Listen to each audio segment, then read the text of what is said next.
And the gods took these fruits for themselves, leaving to mortals only the roots themselves. Both the wise centaur and the child god fell silent, both surveying the earth from the height of Pelion. There in the distance, in the depths, in the direction of sunset, the earth spread out plains between highlands for the ray eyes of the sun, and in that cauldron of sunbeams, everything bloomed, shimmered gold, motley, and played. The angry Thracian winds did not fly there. The soil there was rich with vast fruit orchards groves. That place was called the Elysium of bees.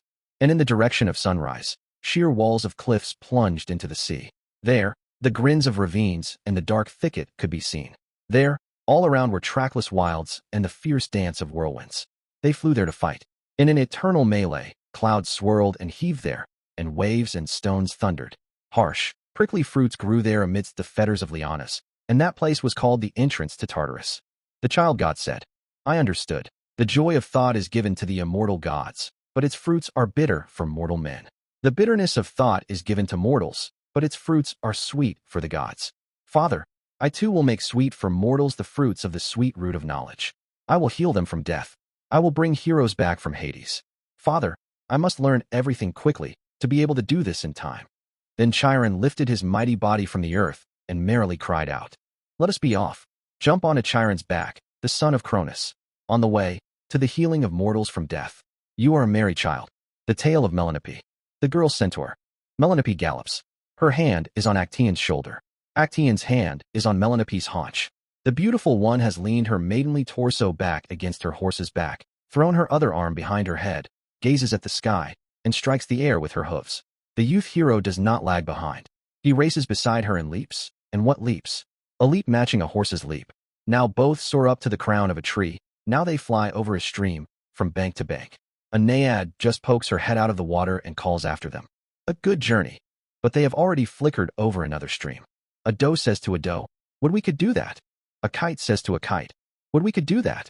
Only the age-old oak threatens them in their wake, grumbling. Ooh, you'll gallop to your heart's content, leapers. In my day, not the like of you have galloped. And where did they gallop to? All to the wind. But I stand. And my bark is bark, and my boughs are boughs, and my acorns are acorns, and year by year, a chronicle grows under my bark and rings. And in the forest, there is the stamping and booming from the galloping of the youth hero and Melanope. Before, it was not with Actaeon, but with the child god Asclepius that Melanope would run away into the mountains. And just as Actaeon now, so then Asclepius, placing his palm on the curve of Melanope's horseback, would quicken his pace so as not to lag behind the girl centaur. But once, Melanope glanced slyly at the child runner galloping beside her and surged forward, throwing her front legs high into the air, ever increasing the swiftness of her run. Pressing his hand against Melanope's haunch, the child god raced beside her. And Melanope took on Chiron's speed, not yet known to the child god.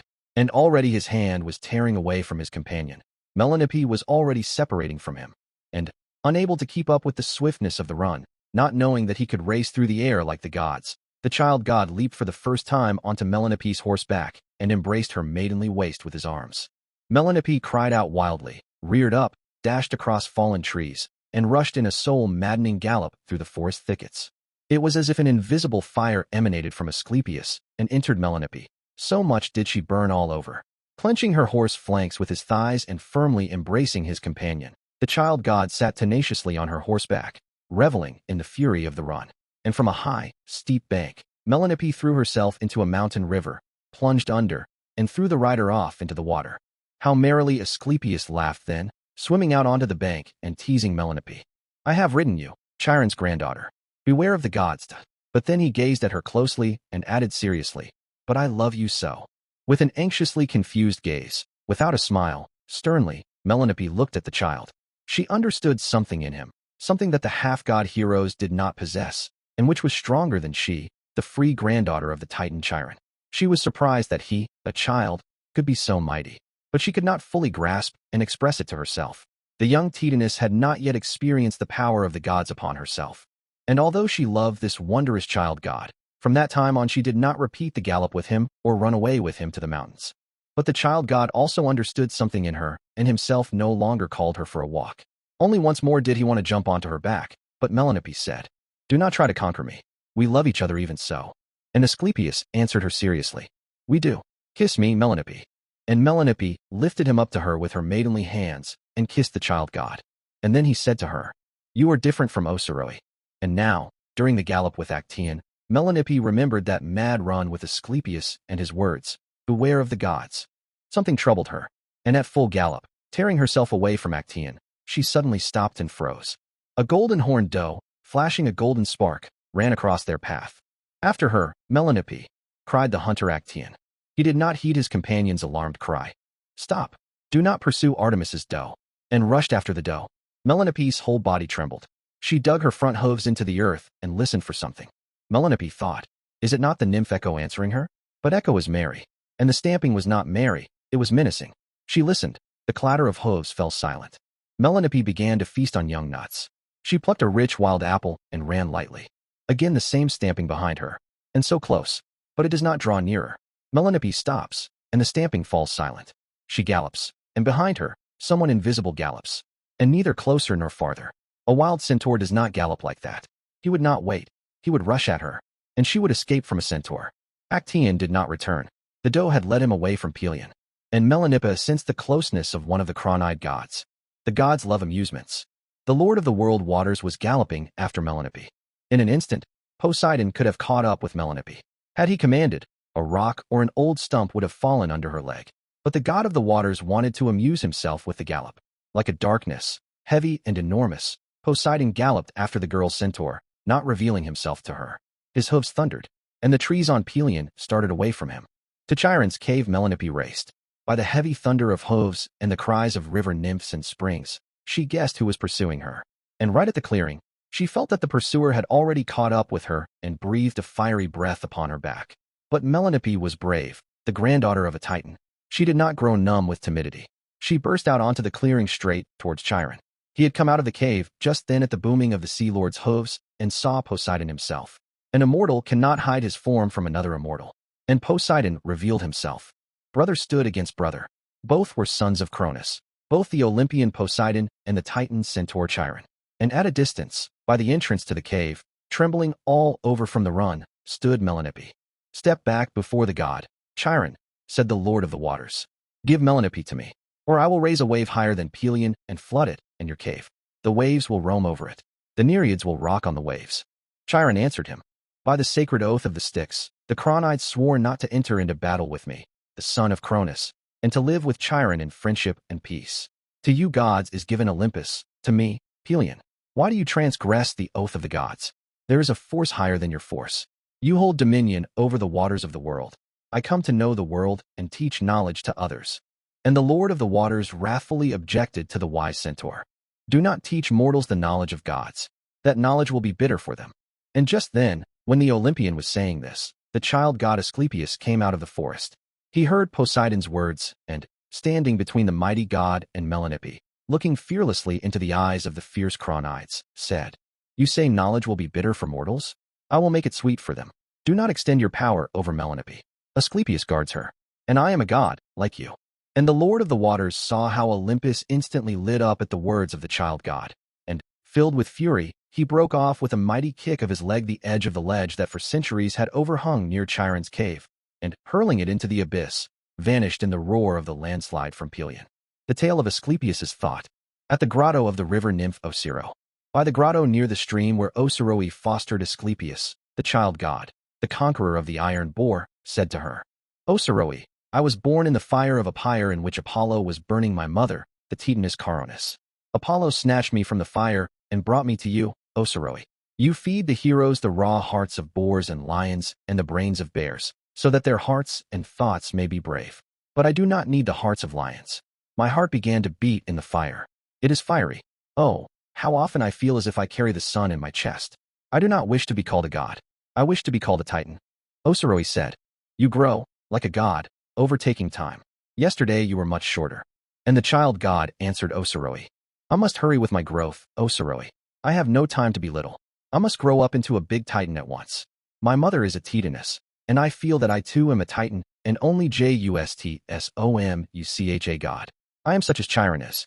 Yesterday, I tasted the 2 roots of knowledge on Pelion, and Chiron said to me, 'One root of knowledge is sweet, but its fruits are bitter. The other root of knowledge is bitter, but its fruits are sweet. Choose.' And now I, yesterday's Asclepius, already seem small to myself. I, Today's Asclepius have grown Fromyesterdayty. I see what I did not see yesterday. I hear what I did not hear yesterday. And I see myself today as different. Osiroi, do you know the language of birds and beasts? Could you speak with them? Osiroi said, from my stream, both beasts and birds drink water. Their desires and feelings are clear to me, but their words I do not know. And without language, we understand each other. Osiroi, today I learned their language. I saw how in the forest, in a decrepit, withered tree, a dryad was dying.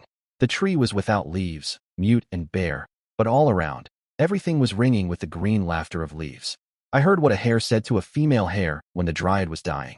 She did not want to die. From young and beautiful, like you, before my very eyes she became an old woman, all wrinkled, shriveled, and seemed not a dryad, but a piece of bark that had fallen off a rotten tree. The hare said to the female hare that a hare lives 4 times longer than a crow, and a raven lives 3 times longer than a hare. The phoenix bird lives 9 spans allotted to the black raven, and a dryad, only 10 times longer than a phoenix. That is very little, Osiroi. Osiroi, when I am a big titan, I have decided to make mortal heroes immortal. They will go to the world of dead life. I will bring them back to living life. But I do not want to be a god. Osiroi covered the mouth of the child god with her fragrant palm and said, it is dangerous for a god not to want to be a god. It is dangerous to call oneself a titan. The Cronides hate them, and Zeus cast them down with his lightnings. Be silent about the titans, Asclepius, as the son of Cronus, Chiron, is silent. The gods hear everything. And do not think about this. The gods read thoughts. Asclepius answered, laughing. They can read the thoughts of a mortal. I am not mortal. Cronides did not read the thought of Prometheus. Superscript 1 inch. But Cronides on Olympus heard the words of the child god. From Olympus, Cronides had long noticed how Chiron loved the child Asclepius, and decided to test the thought and might of the child god. With the large, open eyes of a child, Asclepius peered searchingly into the world of living life. It seemed that his eyes were always marveling at the wonder of life. But something menacing, like a wordless wrath, like the portent of a great storm, stood in those wide, open eyes of the child. Without knowing it himself, he pitted. But in his eyes, there was not pity. There was something else in them, that which Chiron loved so much in them. Understanding in the light of the sun, gracious, pouring out into life, full of fire and warmth. And it seemed that Asclepius had already understood everything. Superscript 1 Prometheus knew from which goddess a son was to be born to Zeus who would be stronger than him and his lightnings, and would overthrow Zeus. From Thetis. The song of Osiro about Aigla Caronis, daughter of the fiery Phlegyas, and about the white raven. Asclepius, the conqueror of the iron boar, said, tell me, Osiroi, who I am. Oh, if only Osiroi had not known. She would not then become Hippa. Yet Hippa is but a mare. But for now, Osiroi is a river nymph. And Osiroi began to sing a song. Near Lake Bobais, or there, by the springs of Amyros, or there, where near Tricca the Letheus flowed, where the granite gates lead to the sea, where olives and apples and pears are, where lemon and orange groves are, the gleaming Aigla, called Caronis, gave birth to Asclepius. And only the white raven knew of whom Caronis had given birth. If the raven had had no voice, if the raven had not been a scout, the raven would have remained white. The pyre of Caronis would not have blazed. She would not have given birth to an infant in the fire. There, where the mountain rampart separates the sea from the plains of Thessaly, where beyond Ossa there is a slope at Hygia, at the foot of the ridge of Pelion, there lived Aigla Caronis, the daughter of the fiery Phlegyas the Titan, of the race of the irreconcilable. Thus Osiroi sang, and the child god listened to her song. He said, sing me not that song, but another. Tell me, who is my father? Osiroi sighed heavily, fell into thought, and her speech began to flow. When the raven was still white, and was the prophetic companion of Apollo, the youth god Apollo met near the foot of Pelion the Titaness Aigla Caronis. And he appeared so golden and sun-bright before the daughter of the fiery one that Caronis did not flee from him, and he caressed her with his sun like radiance. It was said all around, from Delphi, the refuge of Apollo, to Ossa, Pelion, and Olympus, that she had conceived a child from Apollo. There was a son of Mother Earth Gaia and Uranus, a Titan, by the name of Ischys the Strong. He hid himself from the eyes of the victorious Cronides in the forests of Pelion, and the tree people, the Lapiths, considered him the son of their leader, the man Fer-Elaton. He was a friend of the fiery Phlegyas and the forest companion of Caronis when she hid in the shade of the leaves from the heat. And Apollo did not know that the forest titan Ischys was his rival. The white raven, as Apollo's messenger, flew through the forests of Pelion. He carried news from Pelion to Delphi. And once the raven saw how Caronis met with Ishis the Titan in the dark forest. The white raven blabbed about this meeting through the forest. The leaves rang out the raven's tale to the leaves. The ringing rolled in a rumble-tumble along the mountain streams and went roaming from mountain to mountain, over clearings and crevices, until it came back to the white raven again. When the white raven heard what he himself had blabbed through the forest, he did not recognize his own tale. Such a story he heard from a tall elm about the meeting of Caronis with Ishis. The raven flew to Delphi to Apollo, to recount to him the heard unheard of. Caronis preferred Apollo to Ishis the Lapith, fearing that the Delphian god would abandon her. Thus the raven became the messenger of misfortune. The Delphian flew into a rage. He rushed menacingly across Pelion in search of Ishis the Lapith and struck him with a golden arrow on the threshold of the dwelling of Phlegyas the Titan. But he did not engage in battle with Phlegyas himself. He rushed in search of Aegla Caronis. He found her by Lake Bobais. The Titaness in labor could not hide from the god. Apollo threw his golden arrows out of his quiver onto the ground, as if he surrounded Caronis with a palisade, and from the sun arrows, a flame rose around her. The grasses and heather blazed up, the bushes and trees blazed up, tongues of flame shot up high and girded the mother in labor with a wall. Caronis burned in Apollo's fire, but she did not burn up. She was the daughter of Phlegyas, of the fiery race of Titans. And amidst the flame, she gave birth to an infant in the fire.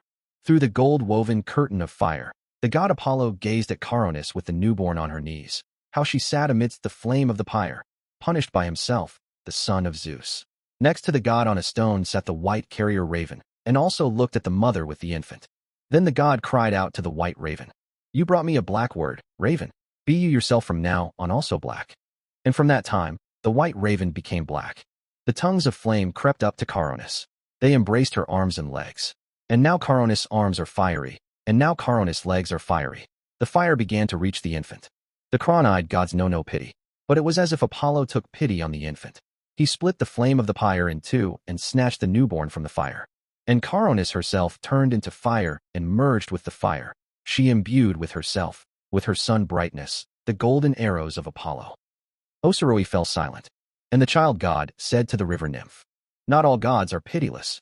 The nymph Osiroi smiled at him, rose, and wanted to plunge into her stream. But the child god held her back, to her own and his own misfortune. He said, "Not all songs have you sung to me, Osiroi. Sing me another song about why the fiery titan Phlegyas did not defend my mother, Aegla Caronis." And again Osiroi began to sing a song. Brave was the titan Phlegyas, the leader of the Lapiths. And the Lapiths are forest tree people. So brave was Phlegyas that the Cronides called him the son of Ares. He was strong with titan truth, and a rebellious flame lived in him, as if he were the god of forest fires. That is why the Lapiths and the Dryopians, the dense-minded, deep woods race, called Phlegyas the Fiery One. He was the sun, he was the fire of the Lapiths. Therefore he was hateful to Apollo. Apollo could not tolerate other sons. And when Aegla Caronis perished, Apollo and the titan Phlegyas clashed.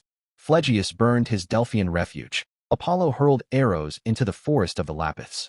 The forests of Pelion blazed up, the tree people, the man pines, all the resinous tribe of Pythius, began to burn, and after them, the man firs, the Elatons and the Dryaces, the man oaks, and the Melii, the ash spearmen were burning. The cloud goddess Nephele implored Zeus to pour out a rain of mercy over the forest peoples of Pelion, to extinguish the fire, not to burn the Lapiths. But the Lapiths are a titan race. Cronides forbade the gloomy clouds to move against Pelion with thunders, to pour the breath of rivers onto the ashes, so that the flame would grow angry, boil, so that it would exchange the swirls of smoke for steam and suffocate under the moist vapors. Then Chiron gave counsel to Nephele to gather a herd of clouds above Pelion, so that she could milk her cloudy cows from the sky into the fiery pails of the fire. She took the centaur's counsel and, laughing over the fire, milked the cows. The milk in the cow udders boiled from the heat of Pelion. A milky steam spread. It was not raining. The Lapiths and Dryopians were perishing. And Philyra came to their aid. Alone on the cliff stood the giantess Linden Philyra. She called out to the streams and rivers, and to the cave and subterranean springs, summoned them from the depths to the soil.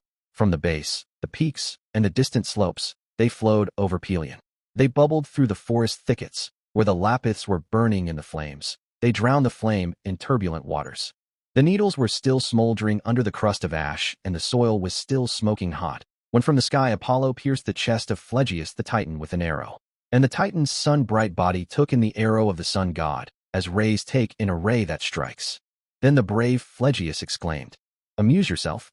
Your arrows do not frighten me, Delphian. Even the lightnings of Zeus do not frighten me. The waters of Pelion have quenched the flame raised by you, Cronides. My Lapith race has not perished." And with his burning club, he struck the golden body of Apollo. But its fire melted in his brilliance. Thus they fought long without success, the sun gods, the fiery gods. But Cronides the Olympian heard the proud word of the Titan Phlegyas. The thunder lightnings crashed down heavily, more fiery than the fiery Titan, and cast Phlegyas, the father of Caronus, down from Pelion into Tartarus. Thus Osiroi finished her song, the tale of the punishment that befell the nymph Osiro, and of the fiery tuber of life. Osiroi sang to Asclepius a song about his mother, the Titaness Aegla Caronus, and about the Titan Ischys. The waves of Osiroi's stream flowed towards the sunset, to the Enoris. They heard Osiroi's song about Caronus and told of it to the waves of the Enoris. The waves of the Enoris flowed, dived into the depths of the mountain, emerged by the Grumbler stream, and told of Osiroi's song. And the grumbling streams of the Grumbler told of it to the burning spring. And all across Thessaly, the many-waved song about the riddle secret of the birth of Asclepius, the son of Caronus, spread. The child god asked Osiroi, "Tell me, Osiroi, am I not the son of the Titan Ischys?" Osiroi answered nothing, but the mountain nymph Echo heard Asclepius's question. She heard and repeated, "Am I not the son of the Titan Ischys?" She repeated it and ran nimbly through ravines and over passes, calling out to herself, "Am I not the son of the Titan Ischys?" Osiroi knew that the gods punish those who reveal the secrets of the gods to mortals. She revealed a secret to the child god, and the tribes of men learned of it. She sat on the bank of her stream, and then the black shadow of a horse fell on the bank and came right up to Osiroi. And suddenly it seemed to Osiroi that this horse's shadow fell from herself. The river nymph began to tremble. She glanced into the mirror of the stream's waters, as Kuriklo had once glanced, and saw not herself in the water, but a mare. Osiroi wanted to utter a word, but only let out a pitiful neigh. And the river nymph remained a mare forever. Apollo punished her. Only one word could she utter. Hippa. That is why, from that time on, Osiroi was called Hippa the mare. Hippa plunged into the mountain stream. Hippa became a river mare. The child god would sometimes come to the stream and call out his foster mother, Osiroi. Osiroi would poke her horse's head out of the water and sadly say, "Hippa." And in the mountains, the nymph Echo answered her, "Hippa." The beautiful Melanippe would come to the stream, summon her mother, Hippa Osiroi, from the rapids, and tell her of the deeds of gods, centaurs, and heroes on Pelion. Hippa would listen to her and occasionally neigh piteously. In sorrow, the child god Asclepius wandered across Pelion in search of the roots of knowledge, in order to give Osiroi back her former form. He knew that a god cannot go against other gods. It was Apollo himself who had drawn him out of the fire, who had punished Osiroi, and he could not quarrel with Apollo. But, after all, Asclepius was also a Titan, and Zeus appeared to him, wrapped in a semi-transparent cloud, in the form of a Lapith, with a golden basket in his hand. Zeus could not appear before the child in all his might and glory, so as not to burn him with his thunderous fiery breath, if there was a mortal seed in the child. Gods instantly recognized gods. Asclepius recognized Cronides, and that menacing something that stood in Asclepius's eyes suddenly strengthened all at once, and the god-child became mighty. Asclepius asked Zeus, "Is it you who hold the lightnings in your hands, incinerator of Titans? Your form is not as you have now taken it. Why did you not appear before me in thunders and lightnings? You are a cunning god. You are still weak and small," answered Cronides. "You would not withstand my true form." And he heard the answer, "Appear as you truly are." And Zeus appeared to Asclepius as he appeared to the Titans in battle, enormous, with the bogey Aegis on his chest and the thunderbolt in his hand, amidst thunders and lightnings. All living things in the forests and mountains of Pelion grew still, hiding from the brilliance and thunder of the thunder blows. But the child god said, "I am not afraid. You have not burned me with the brilliance of your glory. You are only a god and nothing more. But the world is immensely large, and Chiron's thought is greater than you, the lord of Olympus." The thunder hurler, who casts Titans into Tartarus, was astonished at the boldness of the child god. He said, "I see that you are not mortal, but are you fully a god? It is not enough to be born a god, one must still learn to be a god. Are you not a Titan, child?" Thus Zeus tested Asclepius, and, penetrating him with his thought gaze, Zeus wanted to read his thought. The child god asked, "Why do you need lightnings, Cronides?" And the lord of the gods answered, "In order to carry out by force the commands of Dike Justice." And, hearing the answer, Asclepius was now filled with astonishment. "But strength is in knowledge," he said. I have already tasted of its roots. The Lord of Olympus smiled, and, taking a crimson tuber out of the golden basket, said, If you are a god, then taste of this. But as soon as Asclepius touched this crimson tuber with his lips, it wondrously burned his tongue, and his palate, and his mouth, as if with fire, and a fiery power from the tuber entered him. Asclepius became equal in might to the gods of Olympus. Zeus said, This is the fiery root of life. You have tasted of it, and did not burn. Now you have learned to be a god. I will give Osiroi a taste of it, the child god said joyfully. Give it, answered Zeus and smiled at the child again. But treacherous is the smile of the crown-eyed gods. Thus the two gods parted, the Lord of Lightnings and the child god Asclepius. And Zeus said to the gods on Olympus, having tested Asclepius, He is a god of men, not a god of gods. Let his abode be the earth, and not the sky. In an instant, Asclepius reached the stream where Hippa Osiroi lived. He called her out of the water and, exulting, exclaimed, Come out onto the bank. I have brought you from the world of the Thofwonders, the root of life. Taste of it, and your former form of a nymph will return to you forever. But he forgot to tell Osiroi from whom he had received this root. She came out of the water, and Asclepius placed the fiery root into her horse's mouth of Hippa the mare. But as soon as her tongue touched the wondrous root, she instantly burned up, and only a small heap of silver ashes remained of Hippa Osiroi on the bank of the stream. Part 2. The exile of Chiron from Pelion. The Thessalian Centauromachy, superscript 1. The tale of how Chiron's pupils left him, and of the destruction of Actaeon the hunter. Chiron knew that time runs, but where time had run to, even the immortal Chiron did not know. He asked his pupil heroes.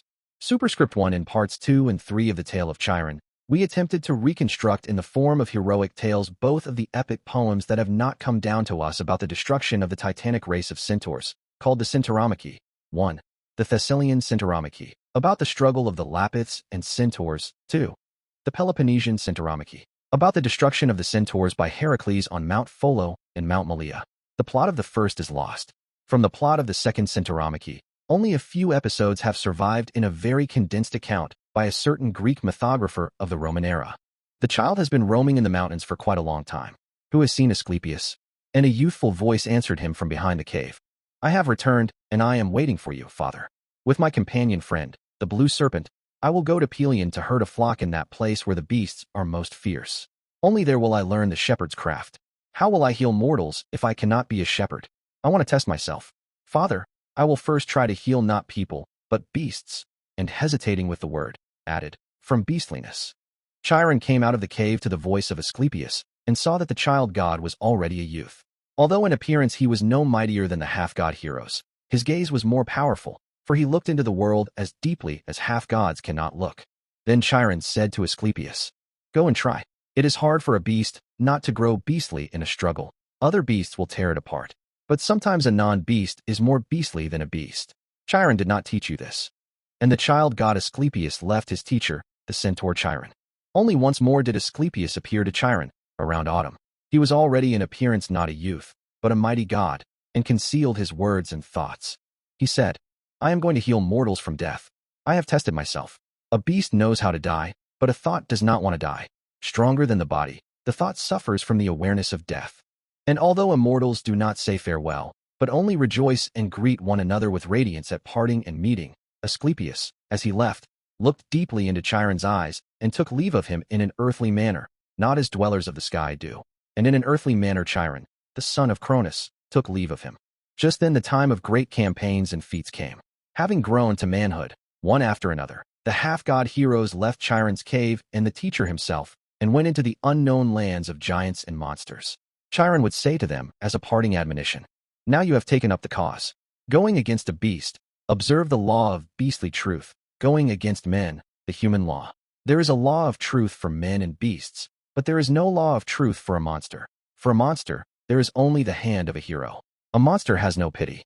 And, riding away, the half-god heroes no longer said to Chiron, as they used to before, Why do we need pity? Is not pity in a hero a weakness? We need only the joy of victory. Now they knew that even a leopard's highest joy is the joy of victory. Yet a leopard is a forest beast. And, gazing from Pelion after those who had departed, Chiron remembered how his young pupils would sometimes ask him, And do the gods of Olympus have pity? And Chiron would answer them, They have joy. And the pupils would ask, Are they evil? And Chiron would shake his head, and they would ask, "Are they good?" And Chiron would shake his head again and say, "They are joyful, and they wrathfully punish those who darken the joy of the gods. Hateful to them is anyone who troubles Olympus, and they answer the violators with fire and flood." The heroes would ride away, and Chiron would ponder whether they would keep his precepts. The swift feet of Chiron's granddaughter Melanope also carried her away in search of Actaeon the hunter. All covered in blood, with foaming mouths, his dog friends returned from the hunt and behaved as if mad. They did not eat, did not drink. Sometimes they gathered at the edge of the clearing and kept looking, howling piteously, in the direction of the distant forests of Cithaeron, and tears rolled from their dog eyes. At other times they spun in place and seized someone unknown, an invisible one, with their teeth. Nothing can be hidden from the forest. It listens entirely with millions of ears, and thousands of messengers fly to it. Some on the wind, some on the wave, some on a raindrop, and some on a stray leaf. And what of birds, ants, midges? What of eyes? What of grains of sand on paws and fur? Are there few of them, these forest messengers? They recount all tidings to the forest. And in the forest, Chiron learned of the fate of the half-god Actaeon the hunter. Actaeon ran in pursuit of the golden horned doe of Artemis the huntress. He runs and shouts daringly after her. "You won't escape, Actaeon. I'll catch even Artemis." They ran thus as far as Mount Cithaeron.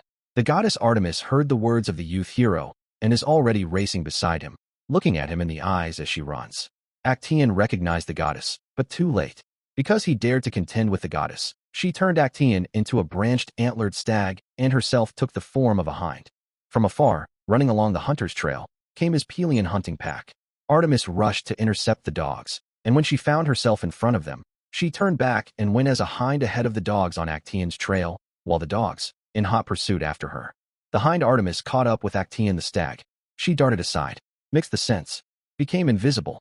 The dogs did not notice the goddess's cunning. Ahead of them, just as before, the fleeing stag remained. They did not recognize their master in the stag. They chase him with furious barking. And Artemis gave them an unprecedented swiftness. They are overtaking the stag. Actaeon the stag noticed the chase. He recognized his own dogs. Now he is not the hunter. He is the game. The persecutor became the persecuted. He sees the dog muzzles. He wants to say a word to them, his friends. He speaks in his mind, but he cannot utter it aloud with his stag's mouth. The goddess left him his human reason in the beast's form, and his reason is tormented in powerless agony, unable to convey his thought to the dogs in words. Tears stand in his stag's eyes, but the dogs do not hear his wordless thoughts. The beasts have gone mad. Already they are tearing at his legs as he runs. They sank their teeth in. They tore apart the stag Actaeon and dashed away, themselves not knowing where. Only the spring that gushed up at the place where Actaeon was torn apart did the wise centaur find in the forest. For a long time he was sorrowful. It was not the hero's destruction that made Chiron sorrow for so long. Actaeon was mortal. What made him sorrow was how fiercely Actaeon's reason suffered in his torn body from its powerlessness. And when Chiron understood the grief of the maddened dogs, in whom their honest blind conscience wept inconsolably, he molded from clay the image of the young hunter and placed it in the clearing. As soon as the dogs saw the image of Actaeon, they surrounded it with joyful barking, came to their senses from their madness, and from that time ceased their howling and even ran off after prey. And one day, having run off, they did not return. Nor did Melanope return to the cave. Chiron remained alone in the cave. He wandered through the autumn mountains, listening to the whispers of grasses and berries and learning their little secrets, bitter and sweet, burning and astringent, sleepy and invigorating. But he himself was silent. The unbridled character of the wild centaurs troubled him, and their enmity with the tree people Lapiths. The Lapiths complained to him and reproached him for conniving with his own race. Also troubling him was the unconcealed, loud-voiced hatred of the centaurs for the crown-eyed gods. "We are a Titan race," the wild forest centaurs would say, furiously threatening the sky, and they laughed at the power of the gods. Chiron awaited misfortune. He knew the Cronaids themselves would not exterminate the Titan races. The ancient oath by the Styx forbids them this. But they have children, half-gods. And the most fearsome among those half-gods was the pupil of the tree people, Theseus, and Heracles, strong as a god. The crown-eyed gods begot them so that they would destroy monsters, the ancient spawn on the soil of the earth, and would fight among themselves for the gods' amusement. The entire rebellious Titan race became monsters for the heroes. The gods concealed their design from the heroes. Chiron knew, those of the half-god heroes in whom Titan truth does not dwell will destroy the Titan races. And the wise centaur remembered how the half-god heroes asked him, as they rode away to their feats, "Teacher, are there no humble monsters?" And Jason answered for him, Even poison is a humble drop, as long as you haven't swallowed it. And again the heroes asked Chiron, Teacher, how are we to distinguish a fierce monster from a titan in the skin of a monster? You taught us that even ugliness conceals beauty within it. What is the sign? And Chiron explained to them, Call out the titan cry. If beneath the skin of the monster a titan is hidden, he will answer you with the same cry. And in his eyes there will be a sign. Only do not forget that cry. But the half-god heroes would forget that cry and Chiron's words in their thirst for feats and glory. They were fulfilling the will of the Cronaids. And the Titan shapeshifters, and the descendants of the Titans, and the titanic human races on Earth perished. The tale of the battle of the centaurs, with the tree people Lapiths, and the exile of Chiron from Pelion. It was morning on Pelion, and Chiron heard from the cave a stamping, and a rumble of voices, and rough laughter with a snort, resembling neighing. He looked out. Centaurs are crowding in the clearing. Every word was on the hind legs, and every move was a leap at one another. Fists and hooves in the air. Raven black, bay, piebald, dappled in red and gray. Thickets of manes on the temples and napes. And such dense beards, and horsetails. On their shoulders, oaks torn out with their roots, and damp clods of earth dangle from the roots. Fierce, mighty, beast-like, on hooves, and still a human race, for their hands are human, and their eyes, and their speech is human. Evidently, need had brought them to this clearing. And Chiron came out to them from the cave with a lyre in his hands. The herd grew still. It bunched together, and they stand opposite each other, the centaur Chiron, son of Cronus, and the wild forest centaurs. Unquestioningly, Chiron looks at his race. His fingers barely touch the strings, and the strings rumble tenderly under his fingers in the fresh morning air. The horse hooves of the herd shifted from foot to foot. They nudged each other's elbows and shoulders slightly. Chiron is silent. Only his fingers still run across the lyre. One centaur took a breath and said, Chiron. Another centaur took a breath and said, Chiron. 2 or 3 more took a breath and said, Chiron. The eyes of wise Chiron trouble them. With thought these eyes look, and not simply with sight. In them is reproach for wildness. Such reproach is not to the liking of the wild forest race. Then from the wild throng, the enormous piebald centaur Agrius, called Wild Beast, detached himself. We are come to you, said Agrius. Chiron, we need your cunning strength. For you are cunning, like the sky, while we are only the forest. There is no one to give us counsel. Only you are invulnerable and immortal and respected by all the Titan races. Let us against the tree people Lapiths, our ancient enemies on Pelion. We need wives. The tree people have many silver birch brides. Let us steal them from the Lapiths. They also have stores of heady wine. Ho ho, wine. And the herd took up. Ho ho, wine. Let us take the wine too, as we go. Let us, Chiron, against the Lapiths. Senus the invulnerable is also with them. The people demand you as their leader. The herd stamped, standing in place. It shouted loudly, Lead us against the Lapiths. Chiron answered nothing, only stretched out the lyre to Agrius. Said, Play a little on the lyre, Agrius. If you can play, I will lead you against the Lapiths. If you do what I do, I too will do what you do. The centaurs began to breathe heavily, stamped, shouted loudly. Blow, blow, Agrius. Agrius took the lyre in his huge hands. He had seen how Chiron's fingers ran over the strings, and he himself plucked with all his 5 fingers at once, yanked, and at once the sinews snapped with a groan and the frame crunched. The centaurs laughed with a snort. They leaped on the spot with guffaws. They began to slap their own flanks with their palms. Blow, blow, Agrius. Ho ho, blow. Agrius Wild Beast grew angry at Chiron and the centaurs. We don't need your thing with its mosquito itching and bird hiccuping. Give it to the nightingales. And I am no nightingale. I am a centaur. And he threw the fragments of the lyre with the torn sinews strings to the ground, under the hooves of the herd. Then the centaur Piraeus, called Bayard, stepped forward. Said, We centaurs love, as you do, the songs of the nightingale and the honey of your lyre's sounds, when we grieve without wives. It can be heard far away on Pelion. We honor you, son of ancient Cronus. But our blood is unruly and our will is drunken. You are immortal, we are mortal. Your joy, nightingale-like, lyre-like, is too small for us. We need a thunderous joy, in rumblings, with a boom, stamping, and roar, so that the centaur's heart might neigh, so that we might gallop, whirl, and crush, so that we might be whirlwinds, so that we might press a cliff to our chest with our hands. And that cliff would be as hot as the prey for a lion's paws, as the wine at the Lapith's feast. To drown in it, hot, our centaur's grief, once immortal, like gods. From the golden gardens of the Phaeacians, the Cronaids banished us, but they did not banish from us the will of the gods, the will for life. It remained with us. And now this will is hungry, greedy, and rages in wildness, before our destruction. The gods are hateful to us. We know, we are doomed on Pelion.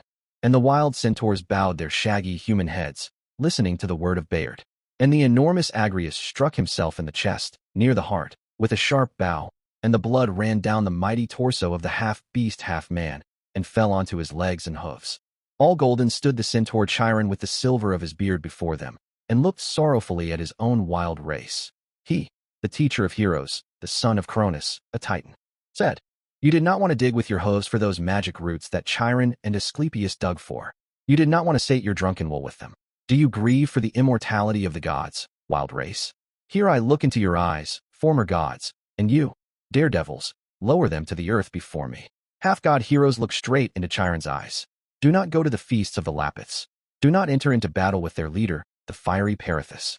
With him are the half-god heroes Theseus, Peleus, and others. I myself will go to the tree people. I will reconcile you, furious ones, with them. Joyfully the herd of forest centaurs galloped away, and for a long time, their exultant cries and the boom of their hooves reached Chiron. A quiet day, the birds sing. Chiron smiled at the day, picked up the trampled fragments of the lyre from the ground, and began to mend it, and to stretch new sinews as strings over the pegs. Oh, how the tree people Lapiths raged through the forests of Pelion. Such a din stood in the cedar forest that, however much the mushrooms covered their ears with their caps, the old Boletuses went deaf. The tree people gathered from the beast trails and from the impenetrable thickets, from the marshes and spacious clearings, even from the lookout cliff, 1 by 1, 2 by 2, 3 by 3, and sometimes a whole curly grove. Dry as the man oak came. Oh ho, the man oak. Hylius the tree beast came with his brothers. He himself is Hylius, and all his brothers are the Hylians. The brothers stood as a whole thicket of Hylians. You could not pass through them. Neither a centaur nor a half-god could break through. There was a host and a host of them in the thicket, and what a host! And Elaton the man-fir kept cracking, kept spraying his cone words in all directions, summoning the men. The tree people crowded around old Pythius, the man-pine, the seasoned giant leader of the tree races. He is the grandfather of the hero Theseus. Even the wild centaurs respected him, and the centaurs respect no one. More than once they drank the old giant's resinous meads, raising a health to Chiron. Only where is the fiery Perithous, the young leader of the tree people Lapiths? Why is the tender-faced Sineus the clear body, the invulnerable son of Elaton, nowhere to be seen? Is he not taming the green magnesian mares on the mountain slopes of Othries? After the robbers, the wild centaurs, after the barbarians rapists, the thieves of the silver birch Lapith maidens, Perithous himself pursued, together with Theseus. He parted from his newlywed Hippodamia, and after him, other Lapiths. The Lapiths will not forgive the forest centaurs for the death of the invulnerable Sineus. They will not forgive the guests for their drunken robbery at the host's banquet, where he offered bread and salt. The midges told the mosquitoes told the beetles told the spiders. It was said that Sineus had once been a girl, not a birch, but almost a birch, such a silvery girl, the forest Kenia in the dark fir wood, that at their very first meeting, Poseidon took a liking to her. She did not yield into the god's hands. She said to the Lord of the Waters, "We Lapiths do not know how to change our forms, as you Cronides do. I do not want to be a birch maiden. I want to be a brave tree man. If you are so all-powerful over the seas, turn me, Kenia, into Sineus, and then I will lead you to Philyra the linden. And Philyra is fairer than all the fair ones." The mighty god smirked. He answered, "You ask little of me, birch maiden. You shall become a tree man, and in addition, that man shall also be invulnerable. Point superscript 1. No hand will wound you, neither stone, nor iron, nor fire, nor tooth, nor claw." And Kenia, the silver birch maiden, turned into the handsome, invincible Sineus. Neither hand, nor hoof, nor tooth, nor the fragments of enormous wine barrels, nor stones wounded him, the Lapith clear body. But when, under heaps of the corpses of the tree men from the Pythius race, Sineus began to suffocate, then he remembered the smirk of the mighty god Poseidon Cronides. Superscript 1. In mythology, invulnerability is not identical to immortality. Invulnerable heroes perish. Thus Sineus perished. The midges, mosquitoes, and beetles buzz. The spiders spin their cobwebs. The cedar forest roars. The Lapiths gathered for an assembly. Suddenly, out of nowhere, there came running, shouting. Who? Where? You can't make out. We found. And back into the forest. Those who were younger rushed after them. They run. They see a clearing. On the clearing, a burnt place from a fire. On it, ashes, all silver, with black cinders. And around, smoldering brands and firebrands lie scattered. Frightful. Who committed such a deed? Who was burning here? And although no one named those who burned and whom they burned, already everyone was vying to shout. Those were the centaurs burning the Lapiths in the forest. Take up arms, tree people. The forest horse people are burning the forest tree people. The cedar forest roared, began to boom. It roared and boomed as it had never roared even under the stormy downpour of Zeus. The whole forest race began to wail. Hey-ho, Chiron is answerable. Let him bear the punishment for the whole race of centaurs. Hey-ho, drive Chiron out from Pelion. He is a centaur. Hey-ho, let old Pythius speak his word. Hey-ho, and all through the forest, hey-ho went hooting. Hey-ho, hey-ho, hey-oh-ho. Then the old leader of the tree people Lapiths, the man-pine Pythius, rose above the crowds. He is straight and dry, like a ship's mast. Many wounds on him have become covered with bark. He is all hung with horns. He is menacing. In all directions these horns jut out, as if they were not horns, but bare boughs. His straight frame is clad in a reddish hide. This hide glows faintly crimson under the sunbeams. And above, on his forest-capped crown, needles waver like battle plumes, and on them, the little bells of his ancient helmet ring finely. The old leader, the old one, the grandfather of Theseus. The tree people began to listen to Pythius' word. Many are the tree people Lapiths. There are the Othrysian Lapiths in Magnesia. Their leader was Cinyus, the son of Elaton. Cinyus has fallen under the hands of the centaurs. High above him is a barrow of corpses. The bodies of the Lapiths lie like tree trunks. On the Lapiths, the centaurs lay in herds. Grief to the fallen, glory to the living. Such is the word of living life. The centaurs do not live by Titan truth. Hey-ho, hey-ho. And the assembly answered Pythius mightily. Hey-ho, hey-ho. Pythius spoke. The most glorious of all are the Lapiths of Pelion. Highest among them is the Pythius race of the man-pines. Giants we are giants. The radiant Aethra, the daughter of Pythius, gave birth to the half-god Theseus. Theseus smote the enemies who destroyed the race of the tree people Lapiths. The giants of the isthmus he smote, those who know no Titan truth. They gave no passage to travelers. A guest could not come to the land of the Lapiths. The tree people could not be guests either in happy Arcadia or on Pholo. Those who know no truth bent us, cut us, crushed us, sawed us, leveling everyone to a single measure. They took us by the legs and with a swing used us, like a club, to strike the heads and shoulders of our brothers. Are our heads hammers? Though we are giants ourselves, the foes were still more gigantic. All of them Theseus smote, the grandson of Pythius. Hey-ho, hey-ho. And the assembly answered Pythius mightily. Hey-ho, hey-ho. And again Pythius spoke. He smote the pine-bender Pityocamps. That one would bend two pines towards each other, tie a traveler between them, and then release their crowns. The tall pines would straighten and tear the traveler in two. Theseus tied the creature himself to the pines. He smote the weak-legged club-bearer, the spawn of the lame god Hephaestus. That broad-shouldered one crushed everyone with his club. He himself learned how a club crushes. He smote the tamer of the Lapiths, the woodcutter's sawyer Procrustes. A jovial one was Procrustes. He built a jolly bed trestle for us. On that bed trestle he laid tree people like logs. Those too long he shortened with a toothed pole, and those too short, after trimming, he stretched. He himself lay on that bed. The centaurs, too, who had forgotten Titan truth, came to know the strength of Theseus's hands. Hey-ho, hey-ho. And again the assembly answered Pythius mightily. Hey-ho, hey-ho. More sun-bright than all Lapith leaders was Ixion, the son of Phlegyas the Titan. Ixion went up to Olympus to the Cronides. He drank with them from a golden chalice the drink of immortality. He himself was immortal and fiery. He was an opponent to the Olympian Zeus. And Ixion, with the fire of a Titan, kindled the imperious heart of the goddess Hera. That fire did not conceal itself from the world ruler, and he decided to punish Ixion. And, by a treacherous design of Cronides, a cloudy phantom in the form of Hera descended from the sky to Ixion to cool the fire's heat in the Lapith leader. But it was not a deceptive phantom, but the cloud goddess Nephele. Nephele deceived the cunning Zeus. And from Ixion the Titan, Nephele gave birth to a wonder. Not a man, not a horse, not a tree, not a Titan, not a god, and not a beast, but both one, and the other, and the third. He was a horse, and a man, and a tree, a piece of beast, god, and Titan. He was mortal and was immortal. First one thing died in him, then another, evaporating like a cloud in the sky, while he remained alive. He neighs, and gallops, and roars with laughter, and his tail and mane rustle with leaves. They called this monster a centaur. He did not resemble his forest brethren, did not resemble anything earthly. Only sometimes a cloud in the sky will suddenly take on his form and vanish. He was fierce, a mixture of fire and water, would flare up with malice, rage terribly, and then wilt suddenly. go completely limp. He grazed on the mountains with the herds of green Magnesian mares. And from him, from the monster, came not horses, but hoofed centaurs, a horse-legged human race. This is where the forest centaurs came from, the furious race on Pelion. The centaur, the son of Cronus, is guiltless in their deeds. Guiltless, cried the old Lapiths. Guilty, cried the young ones. He is a centaur, that means he is guilty. And still others cried out the loudest of all that he was guilty and not guilty. With the old ones they cried, guiltless. With the young ones they cried, guilty. Hey-ho, hey-ho. Long, long the assembly raged in the cedar forest on Pelion.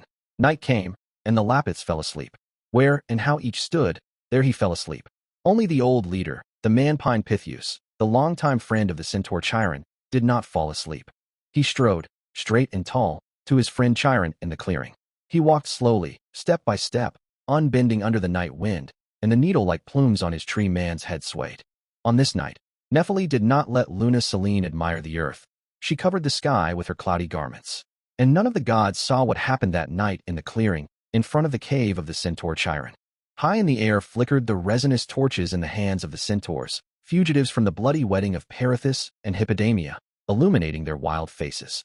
The intoxication from the wine and the battle had not yet left their bestial bodies. Breathing heavily, covered in wounds, drenched in blood, their own and their Lapiths, they rushed in a wild band across the clearing, calling out to Chiron. Their enormous bodies whirl in the gloom, flame, and smoke. The whites of maddened eyes flash. A gleam falls on a horse haunch or a hand clenching a boulder. Their voices resounded in the night with ruthless daring and confusion. The Lapiths are chasing the centaurs. The Lapith leader Perithous leads them.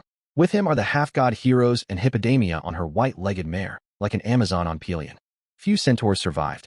Those who did not fall at the wedding feast lay on the paths and in the hollows, bleeding out and threatening in their deathbed anguish the sky of the Cronides. Lone giants or a thunder-hoofed throng race across the plains of Thessaly, through the isthmus, there, to the island of Pelops, to Pholo, where the kindly centaur Pholus lives in a cave.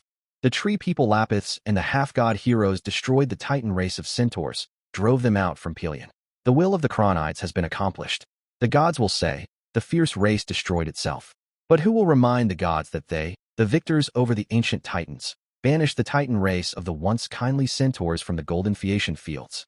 The blissful race went wild, grew beastly, and only the wise Chiron and Pholus the hospitable, by their lofty life, stand before the gods as a reproach from the earth to the high sky of the Cronides. Flee, you too, to Pholo, said Chiron. Here I will detain the pursuers. They will not pass by Chiron, not with boulder blocks, not with the Pelion ash, not with the Titan hand of the son of Cronus, but with Titan truth, with song and strings will I detain the Lapiths and the heroes. Flee, and the last band, the remnant of the centaur race, dashed away from the forest slopes of Pelion. Of the centaurs, only Chiron remained on all of Pelion, and for a long time he gazed into the distance, at the flame of the torches flickering in the night in the hands of the fugitives, following with his eyes the remnants of the exiled Titan race. Dawn Eos had not yet washed. She was only just leading her crimson horse onto the heavenly road, having cast her scarlet mantle to the wind, its edge drowning in the purple of the sea, when the tree people Lapiths, headed by Perithous, came out of the forests into the clearing by Chiron's cave. And behind them on horseback, Hippodamia. The entrance to the cave of the Pelion healer was free. More than once he had saved the Lapiths here from disease, misfortune, and death. At the very edge of the cliff near the cave, high above the valley called the Thoughts of Pelion, stood the host centaur and gazed at distant Olympus. Nearby on a stone lay the lyre, made from the horns of a beast unknown to the Lapiths. Softly he sang his greeting to the dawn, and from the distant edge of the sky, the Titaness Dawn Eos turned to him, holding her hand on her horse's mane. Chiron was alone, neither friend beside him, nor pupil heroes, nor Melanope. The heroes had gone. The half-god heroes did not know that the Lapiths would go with Perithous to Chiron. Theseus, too, was not with the Lapiths. The Amazons were threatening the heroes, and Theseus left Pelion hastily to fight the Titan race of the Amazons. Once having decided, Perithous could not reverse his decision. What he had said, he would carry out at once. He was firm in his word, and in deed, and in friendship. He would descend into the netherworld for a friend, even if it meant he would be chained there forever. He would ascend to the sky for a friend, even under the spears of lightnings. And when he heard the word betrayal, mercy departed from his heart. They said, he was stern in friendship. He would not forgive a friend even hesitation. If he told a friend, jump into the abyss, the friend must, without delay, jump into the abyss. If he told a friend, hurl yourself into the flame, the friend must, without delay, hurl himself into the flame. Once he cried out, I would fell a thought, if the thought stood athwart my cause. And another time he said, death does not stand behind a hero's back. Ahead, it runs from fear of the hero. The Lapiths called him impetuous, so swift was he in every deed. And the heroes called him the tested one. Everything about him was according to Titan truth. And, like all Titans and heroes, Perithous, too, honored Chiron. But he had said to the Lapiths in the heat of the battle with the centaurs, we shall drive all centaurs from Pelion. Not a single one will we leave here. And now he could not fail to carry out his word, could not drive Chiron from Pelion. For wise Chiron, too, was a centaur. Perithous did not know how to butter his words. Sternly he said to the son of Cronus, the healer and savior of the Lapiths, depart from Pelion, Chiron. And after him, the Lapith warriors grimly repeated, depart from Pelion, Chiron. Chiron asked Perithous, for guilt do you exile me? And Perithous answered Chiron, I exile you, although you are guiltless. You are a centaur. Chiron was silent for a moment, and asked again, gazing intently at Perithous' face, you exile a friend, Perithous? And Perithous grew pale in the face. So pale did the young Lapith leader grow, that the snows on a distant peak of Olympus seemed then to dawn to have reddened. And at a distance, on a white-legged steed sits Hippodamia, and hears everything. Perithous clutched his heart with his hands, squeezed it, so that it would not fall out of itself. A friend, Perithous exiles a friend, the righteous Chiron. This Perithous could not bear. He snatched out his adamant knife, and wanted to pierce his own heart with it. A friend he betrays, and what a friend! But he had given his word to the Lapiths, and it was irrevocable. He must exile the centaur Chiron, but he cannot exile his friend Chiron. His heart stood athwart his cause, therefore this heart must be killed. But Chiron read his thought. He guarded every movement of the youth. No sooner had he snatched the knife, than Chiron stood beside him, and with the immortal hand of a Titan tore the knife from the hero's hand. And already Hippodamia had jumped off her white-legged horse, rushed to her newlywed, to her husband, and the body of Perithous, invincible in battle, fell breathless into her arms. As if thunder had stricken him, his truth. Like a dead thing, the mighty body of the youth lay on the earth, and neither thought, nor word, nor deed troubled him any longer with truth or untruth. Stricken by calamity and wonder, the tree people stood in a half-circle around the body of their leader, and the tufts of leaves on their heads rustled. They looked anxiously at the son of Cronus. From him came this imperious power, and they knew not whether to carry away the body of their leader, or to enter into a ruinous battle for them with the immortal Titan. Then the healer brought a potion from the cave, poured it into the mouth of the one stricken by truth, and again sat down at the edge of the clearing, saying only, let him sleep, and then turned to Hippodamia. More than once you galloped with Melanippe, your companion. Tell me of the wedding feast. And although Chiron the seer already knew everything, yet he wanted to hear the word of the Lapiths. This is what he knew, and this is what he heard. There was a ringleader of the herd of centaurs, Eurytion, called the Avenger. Frightful in strength, even the man-pine giants did not dare to wrestle with him. With a blow of his front hoof, he would break a block from a cliff and hurl it with his palm as he ran. He would seat a 20-handed round dance of mountain nymphs on his horse's back and race about with them, as if without a burden. Or are the Oreads truly fluffs? He chased lions, and what lions? He would seize a beast by the neck, with its lion's mane, and gallop, holding the lion aloft, while it only clawed the air. Or else he would offer his human arm for a boar chopper to strike, when it rammed with its tusks, squeeze its tusk, and break it off for a necklace for the sly naiads. The boar he would release with a guffaw. And what a guffaw Eurytion had! Like a dance of bronze barrels on a bronze platform, like the cry of a newborn cave in a storm. Insolent he was, wild and fearless. And fiercely he hated the Cronide gods. They said, he was a Titan, a shapeshifter, equal in might to Chiron himself. But Eurytion never measured his strength against Chiron. Only once did the unprecedented happen. In a drunken state, he answered Chiron with insolence. Calmly then Chiron laid his hand on his shoulder, and Eurytion fell to his knees. And Chiron, so as not to shame him before the whole herd of centaurs, said to the strong man with a smile, strong are your legs, Eurytion, only you stumbled over a root. He was drunker in his wildness than all the wild ones. He could not sate his drunken will with anything. He was greedy for wine, so greedy that, guffawing, the centaurs said, would that the waterfalls of Pelion would plunge down as wine into the mouth of Eurytion. He loved to violate everything forbidden in life. He loved to go where there is no passage, to leap down from a head-spinning height in defiance of the stone ram, to throw himself straight into the flame, and with a whoop to gallop through the forest during a forest fire, with singed hair and fur. So insolently brave was he that once he climbed high onto the slopes of Olympus, defying destruction by lightnings. Only the Titan Helios saved him, shielding him from Apollo's arrow, and commanded him to descend to the foot of Ossa. Eurytion feasted at the wedding of Perithous and Hippodamia under the high vaults of the cave, where gods themselves had once visited. Many were the guests of the Lapiths, the whole flower of the races of Pelion, the tree people Lapiths themselves, and the forest centaurs and the heroes. A feast fit for the ancestors, the mighty Titans.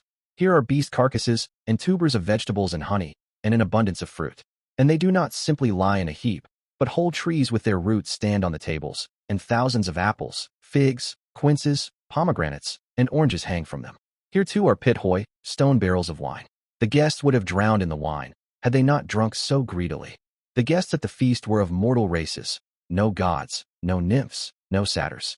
They ate, they drank. But there was no singing, no tambourines, no strings, no pipes. Only war horns were blown, and thunders went about the cave from guests to guests, each a guest to the other.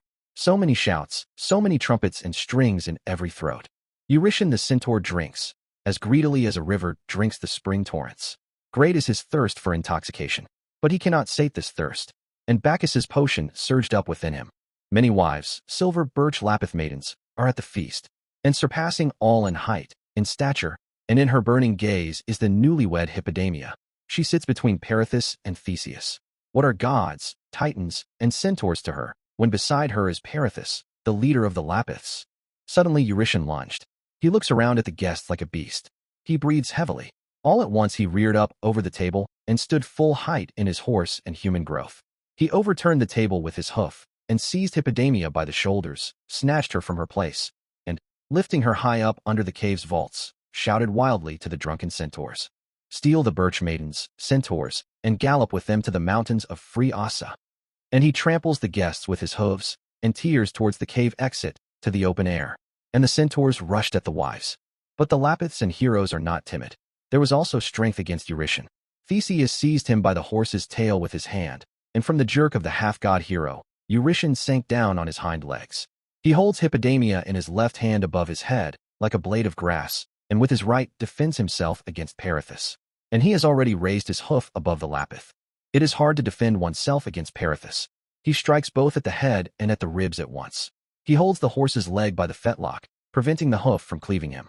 And yet, not even two, Theseus along with Perithous, can overcome Eurytion. Then the old Lapith leader, Pythius himself, the man Pine, stood up, exceeding all on Pelion in height. The little bells on his helmet ring, and the giant's hands reached Hippodamia, raised to the sky. Perithous takes her from him and carries her out of the cave and the battle.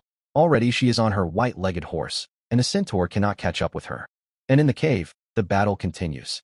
Now Oreus, the horse mountain, carries off a silver birch maiden from the cave to the mountains of Pelion. Now Patreus, the horse cliff, fells two giant man oaks to the ground.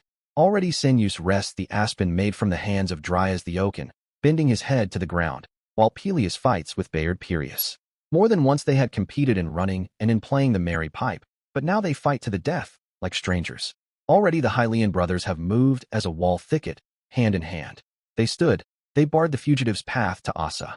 Eurytion tore himself from Theseus's hands. His eyes are flooded with blood, he is blind. He drew in the air with his wild nostrils and dashed away into the forests, to the crags. Fierce is the battle of the Lapiths and the centaurs. Where are men here, where beasts, where heroes? The whole cave neighs, growls, and groans. Paws and hooves are knocked together in a ball. No words can be heard. A roar stands. And yet they are human races, they have speech. The cave is strewn with bodies. They have burst out into the open air. The battle grows ever hotter. The centaurs attack the youth Senus in a whole mass. Many a silver birch maiden he had wrested from the hands of the brutalized ones. Senus the invulnerable fears neither hoof, nor stone, nor club. He bends the heads of the centaurs, crushes their horse spines with his palm. Then the centaurs, rearing up, seized the dead Pythians by the waist, and hurled the man Pines upon Senus. They buried him under the corpses of the Lapiths. Themselves lay down on top, breathing their last. And Senus the invulnerable suffocated. The herds of centaurs grow ever thinner. The throngs of Lapiths keep arriving. And the wild guests fled, strewing the roads with corpses. Few of them, the fugitives, survived. Almost the whole Titan race fell. Chiron listened to the tale sternly. All was told according to Titan truth. He said to the warriors and to Hippodamia, The centaurs destroyed themselves, like fire attacking water. Fire should not invite water as a guest, and water should not invite fire as a guest. Bear away your leader Perithous. He will awaken in his own cave. The tree people departed with the body. New tree people came. From everywhere, throngs of Lapiths. They surround the clearing. Through the forests, shouts and cries are heard. Everywhere they seek the centaur fugitives. Did Chiron perhaps hide them in the cave? They are still drunk from the battle and the intoxication. New throngs of Lapiths cry. Depart, centaur, from Pelion. The pupil heroes were not near Chiron, otherwise grief would have come to the Lapiths. The messengers say to Chiron, we are the original tree people, but the centaurs are vagabonds and freaks. A cloudy monster spawned them. Let them gallop in the clouds with the winds. Let them steal storms in the sky there, but not our silver birch wives on Pelion. Even if they were akin to our race, we will not tolerate their brigandage. We shall drive them out. We have fought even the forest storms. From those battles, there are wind-fallen trees in our forests. We can also deal with a wild race. Chiron heard the complaint of the Lapiths.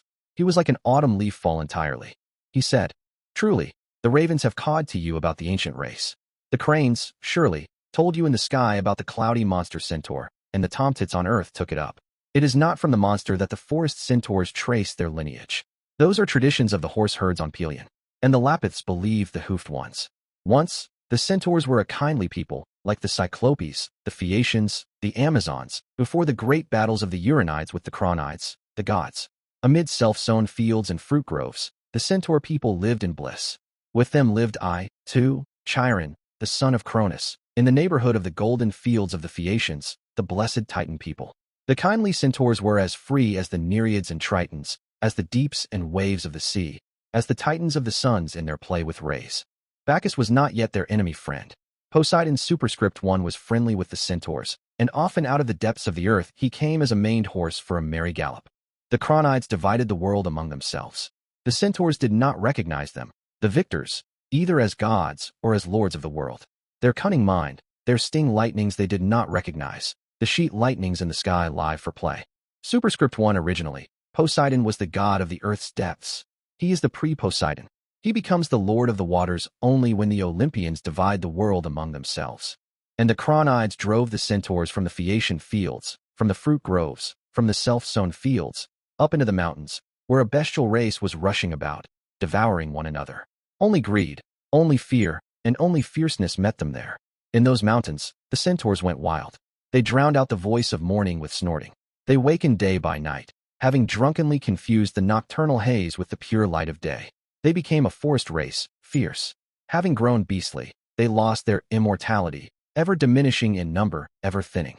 The gods made them mortal. To me the Cronides gave Pelion, to me, the son of Cronus. To themselves, the world, to me, a mountain and a cave. We swore to one another not to quarrel, never to wage battles on Pelion. Who, then, has the right to drive the son of Cronus from Pelion, the centaur healer? Or did Chiron not live by Titan truth? Or have the gods forgotten the great oath, the oath by the Styx, between me and Olympus?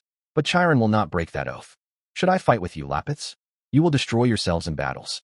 It is not you, Lapiths. It is the Cronide gods who have driven the centaur race from Pelion. Your silence in the sky, your blindness is cunning, O gods. Why have you hidden yourselves behind the clouds? Why do you not send Iris, the world messenger? You are cunning, O Cronides. As if it is not Chiron who is now being exiled, but the mad race of centaurs. Well then, Chiron will leave Pelion, and Titan truth will leave with him. But he left the roots of knowledge to mortals. Beware those roots, Cronides. Lowering their heads and shoulders, the Lapiths listened to Chiron. And along the forest paths, step by step, came Pythius, the old Lapith leader, to his friend Chiron in the clearing. Hard is the path and long for Pythius' feet. The old leader, the old warrior, old. But the young ones are quick to act. The messengers left, downcast. They did not want Chiron to leave the cave of Pelion. But what was decided by the assembly must be. Chiron took leave of Pelion. What he took with him, what potions and roots, what stones, neither the Lapiths nor the centaurs learned. They only knew. He took with him, in a little cup of an immortelle, a cherished drop of ambrosia, and carried it carefully all the way to the cave on Malea. On the island of Pelops is Mount Malea. High there above the sea is also a cave.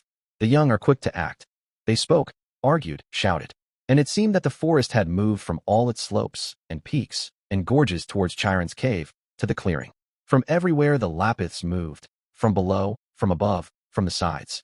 Everywhere the leaves of their warlike helmets rustle. Depart, Chiron, from Pelion. But Chiron was no longer in the cave. He had gone far. And from afar Chiron saw, high above his cave on a cliff, a host of tree people. It was the Hylians coming to help, to drive Chiron from Pelion. The tree people clambered onto the cliff overhanging the cave, seized it with hundreds of hands, braced themselves with hundreds of feet on the rocks, rocked the cliff, and crashed it down from above onto Chiron's cave. The fragments blocked up the whole clearing. A rain of stones sprinkled the valley of the thoughts of Pelion, deep below it. And with one fragment, a crag, the tree people blocked up the entrance to the cave. Thus was Chiron, the son of Cronus, the centaur, the teacher of heroes, exiled. Only long past midday, old Pythius reached the clearing. He looks, there is no clearing. There is no cave. There is no Chiron. Pythius, the man pine, stood before the blocked-up cave. His old, weary feet grew heavy to him. He never left that place again. Thus he stands, alone and menacing, all horned, an old giant on the clearing cluttered with debris, and a resinous tear turns to stone on the bark-like chest of the pine giant. And he shakes his old head, on which are the needle-like plumes. Where are you, Titan Truth? Old leader Pythius came too late. His old feet failed him. Part 3. The Tales of the Destruction of the Centaurs. By Heracles on Mount Pholo. And Mount Malea, of the wounding of the immortal centaur Chiron, and of his voluntary death. The Peloponnesian Centauromache. The tale of the hospitable centaur Pholus, and of the battle of Heracles, with the wild centaurs on Mount Pholo and Mount Malea. Heracles was still young then, when he set out for Mount Erymanthus to seek the fierce boar dragon, the devourer of men and herds. He went by a circuitous path and, on the way, stopped at Pholo, also a mountain of the Peloponnese, not far from Malea, where in a cave lived the hospitable centaur Pholus, who bore the nickname the Cave Dweller. Pholus was such a friend to Chiron that he was even called Chiron's brother. The centaur Pholus was born to a naiad, the bright Melia, at the foot of Mount Pholo, from the horse-legged Silenus. Silenus has 2 horse legs and a horse's tail behind, but his torso and head are human. Only his ears are also horse-like, and he moves them like a horse, and his hearing is so fine that not only sound, but even smells could Silenus hear. He could distinguish the voices of any stream in that spring under Mount Pholo where the naiad Melia lived, and the melodies of its watery harp, and he could play on the syrinx, the reed flute pipe, all its spring songs, both the tender evening songs, and the merry morning ones, and the summoning songs of midday, and the ringing talkative nocturnal ones. And he could play the syrinx so well, and he could hear and listen to the harps of streams and all the strings and pipes of the world so well, that the bright naiad fell in love with him, even though nearby lived a shepherd, the half-god handsome Daphnis. Daphnis was handsome. Not in vain did they say that the nymph Echo had wasted away from love for him, so much so that only her voice remained, an echo. But what was the shepherd Daphnis's little pipe compared to Silenus's syrinx? The naiad fell in love with Silenus, even though Silenus was friends with the young god, the maddening Bacchus. He drank with Bacchus wine from the first healing vines of Bacchus, drank both in the morning and at midday, and in the evening, whenever the two met, and then he would sing menacing roar songs and howl songs of leopards, and lions, and waterfalls, drowning out the voices of the streams, and race through the mountains with the herds of wild centaurs. And truly, how is a centaur not a Silenus when he rises on his hind legs and straightens up to his full horse and human height? And from the horse-legged Silenus, the bright Melia bore a son, the centaur Pholus. Silenus gave Pholus the cave hermit as a gift vessels of wine from the first vines of the god Bacchus. Pholus tasted the wine, and was it wine? When you unseal a vessel, such an ambrosial fragrance spreads through the cave and around in the air, far across the forests, to the very mountain peaks, that even the tall willows grow drunk from it. Heracles sits as a guest at the centaur Pholus's. The cave is full of the fragrance. It tickles the hero's nostrils. Pholus is glad to treat his guest with wine, but it is dangerous to open the vessel. The forest centaurs will come running at the scent of wine, and then there will be a battle for the drink of the god. The centaurs will grow beastly, go mad from the scent of wine. And Heracles' quiver is full of arrows dipped in the venom of the Lernaean hydra, and he is frightful in his wrath. Neither a god nor Chiron himself can save one wounded by such an arrow. Do not fear, says the son of Zeus to his host. Only kindle the hearth. Heracles will repel the wild raid without arrows, with the fire of the hearth. The vessel is opened. Guest and host took a sip, and the drink of the gods makes a wondrous fire in the head of the half-god Heracles, spreads through his body, mixes with his blood, as if Heracles' strength had become double. Only he has nowhere to put this strength. Drink, good guest, says the host. Let us drink to the wise son of Cronus, Chiron. He is your friend and mine. And Pholus and Heracles, the son of Zeus, took a sip in honor of the centaur Chiron. They hear a storm at the cave entrance, as if landslide after landslide is thundering, as if a waterfall plunges down in hail of stones and torrents. Now they will crash with a roar into the cave, bury it under masses. Cries of fury with snorting at the entrance. Centaur. Who cried that? Guest or host? They were not mistaken. Centaurs came running at the scent of wine. Heracles stretched out his hand to the hearth. Pholus threw a hide over the wine vessel. The wild forest centaurs burst into the cave, crowding one another. Stones, fir trees, staves in their hands. At the front, Anchius and Agrius, two hulks, horsemen. Wine. Heracles rose. In the hero's hand is a firebrand, and not a firebrand, but a red-hot log, all in flame and smoke. And it flies, madly spinning, at Anchius. Another one thunders after it, straight at Agrius. Smoke filled the cave. The centaurs see. An enormous man stands before them in the smoke, and in his hands are fiery clubs. The centaurs recoiled, back towards the entrance in a crush of legs and arms, human and horse bodies. By the entrance, Anchius fell, all scorched. Agrius cries out with a frightful voice under the hooves of the herd, blinded by the burning firebrand. Smoke pours from the cave, and into it, stones and staves fly, and fir trees, spinning with a whistle, rustle above the heads of the advancing centaurs. Again the centaurs rushed with a bestial howl into the cave, calling upon the ancient titans for help.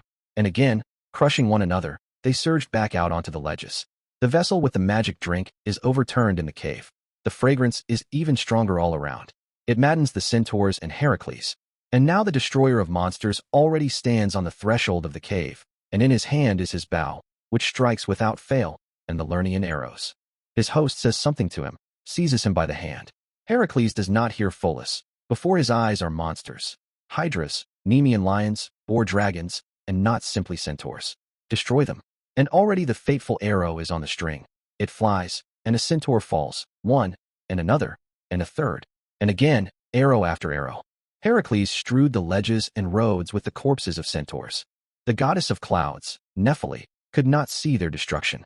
For she too, the Titaness, is the mother of the monster centaur, the monstrous son of Ixion. From afar she hears the pitiful neighing, the lament of the green Magnesian Mares for the centaurs. Rain streams poured down from the clouds. The ground became sodden. Heracles' feet slip on it. The centaurs run, racing in all directions with a wild wail. They seek salvation, some, to Malea, to Chiron, some, into the sea. They churn the water to the magic island of the Sirens, where destruction awaits them, some, to the stream Euenus. And some are hidden by Poseidon far from Pholo, in the mountain hollows of Eleusis. Heracles drives the wild gang of centaurs with his arrows to Malea. He strides, but his feet slip, though his stride is like a god's. The wondrous drink of Bacchus roars in his head, maddening mortals.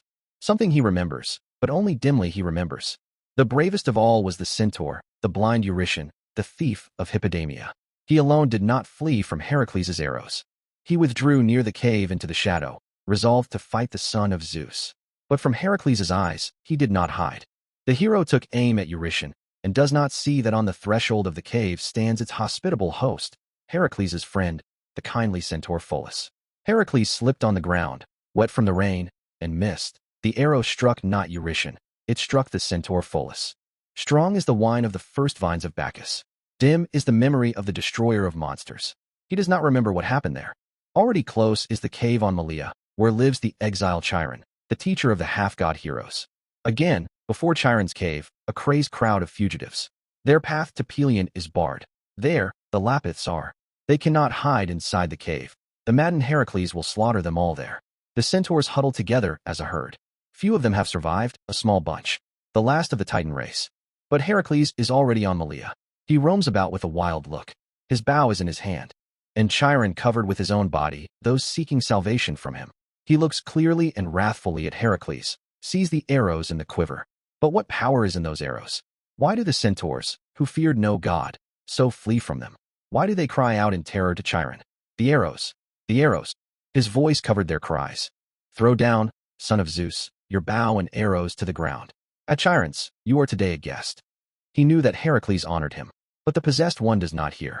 An arrow flies, one and another, past Chiron, and a centaur falls, one and another.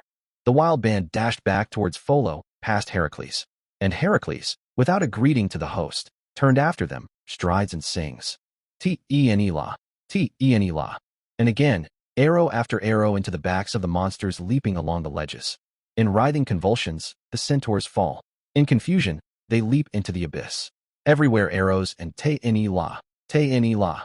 The hero, maddened by the drink of the god Bacchus, destroyed them all. And then the madness departed from him. He returned to Pholo. He surveys the battlefield. What is this corpse before the cave entrance? An agony on the face of the old centaur, and in his shoulder is an arrow. Heracles recognized the kindly Pholus. Then the destroyer of monsters remembered everything and groaned from grief. He had killed a friend. He destroyed the exiles, the ancient race. The guest repaid the host for his hospitality. Oh, maddening gift of Bacchus. This will not be forgotten by Heracles. And Heracles himself will not forget this to Heracles. The stern hero buried the centaur Pholus and went in search of the boar dragon on Mount Erymanthus. He drove the monstrous man-eater boar into a snowdrift and brought it alive in his hands to Tiryns. This it is, the Peloponnesian Centauromachy. The half-god heroes, by the will of the Cronaides, destroyed the entire Titan race of centaurs on Mount Pelion and Mount Pholo. Only at the crossing near the stream, Euenus still lives the unsociable ferryman, the centaur Nessus, the tale of the wounding of a mortal Chiron. By the arrow of Heracles, of the green mare, of the serpent, Callirrhoe and the drunken musician Silenus. In terrible writhings and torments, cursing the Cronaides, both centaurs wounded by Heracles' arrows died before the entrance to the cave on Malea, before the eyes of Chiron the healer. The healer could not help them in any way. Not even the ambrosial elixir, which instantly healed an immortal body, could ease the suffering of their mortal limbs, tormented by the Lernaean venom. Crushed, the healer gazed at the monstrous ugliness that had replaced the miracle of beauty of the horseman. For centuries this wonder of life had laughed as wildly and joyfully as a lump of cliff laughs by the sea, sparkling in the sun, under the blow of a thundering billow. As black, swollen beast carcasses lay the centaurs, ulcerated more frightfully than the bodies of Titans under the scourges of Cronaides' lightnings. It was as if invisible worms were devouring them alive. And the healer Chiron, who had tasted all the roots of knowledge, could not help but investigate the mystery of the death-bearing arrows. Carefully he pulled both arrows out of the corpses and marveled that from such a small wound, such a large and mighty life of a centaur should perish, and, holding both these arrows on his palm, he peered penetratingly at their fine barbs. These arrows are too small for the might of Heracles. The Pelian ash is too small for him, let alone this plaything. And the seer Chiron's eye penetrated into the secret of the frightful barb, saturated with the venom of the Hydra, who then whispered to the son of Zeus the idea of dipping his arrows in the venom of the Lernaean Hydra, who sent him on the feet against the Hydra, who called him to destroy the Titans. Ferocity gave birth to the venom in the Hydra, who then called that ferocity to life. The teacher of the half-god heroes comprehended everything, and Chiron, the son of Cronus, raised his eyes to the sky of the Cronaides, forgetting for an instant about the menacing arrows on his palm. He looks at the sky, while his hand is above the earth. His palm tilted slightly, and one arrow involuntarily slipped from his palm to the ground. His hoof shifted slightly, stepped on the arrow, and the arrow barely scratched the cleft between his hooves, there where the living flesh of a horse is. For centuries, Chiron's body had inhaled ambrosia. It was not created for decay, and the thought in this Titan's body had not only read the magic writings of the rain, but the language of rays had also been revealed to it. Everything solid, fluid, airy, radiant, it had come to know in the world of living life. It knew all the healing herbs, and juices, and stones. But the cave above Tartarus in the world of dead life had nourished the Hydra, the daughter of the snake maiden Echidna, and Tartarus's dead water had saturated the Hydra's blood and lurked within it as venom, and neither gods, nor Titans, nor mortals could render its venom harmless. It flared up as a black fire in the living body, mortal and immortal, and devoured that living body. Eating away and erupting in blisters, this black fire boiled in every drop of the living life of the body, as if in 1,000 tiny cauldrons.